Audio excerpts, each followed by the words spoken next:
In this video, I'll be presenting a maiden test flight of the AlbaBird that ultimately turned to complete chaos. For the first few minutes, the flight seemed smooth. Control surfaces were working and the video feed was clear with no glitches.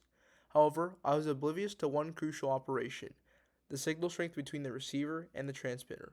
Basically, your transmitter is this box where you have your controls, like the joysticks and your power button, and it also has this antenna. Additionally, there's a receiver, which is a smaller box, but it's taking in your input for the control system from the transmitter and sending the data through waves, in this case radio waves, to this receiver. So let's say you wanted to go right with your ailerons, you just pull this way. And then if you wanted to also maybe use your rudder for just some assistance, you'd also pull that way.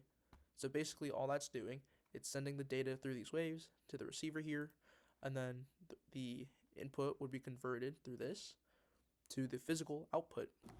In the top left corner of the screen display, the signal strength between the receiver and transmitter is shown. In this case, it is lower than the expected signal strength of 90 to 100. This means something was interfering. It could be anything from physical obstructions to even the device. In this case, the receiver was overheating.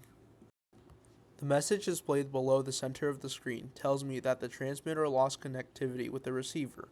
This means the input of the transmitter, or controls, can no longer be processed by the receiver, and the plane now has a programmed mind of its own. This programmed mind of its own is called failsafe. Failsafe is a program that detects the loss of pilot control and keeps the plane flying while guiding it back to the launch area. There's a new message being displayed that says loitering around home. Loitering means to stand or wait around without apparent purpose. When failsafe has guided the aircraft back within a certain radius of the launch position, the aircraft will circle or loiter around home. For most cases, the pilot would regain control by now as the signal would be in range.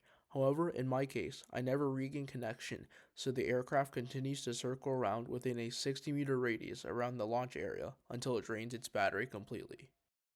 Fast forward.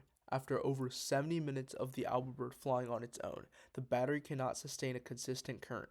The final sources of power are transferred to the flight controller. The flight controller acts as the brain of the aircraft.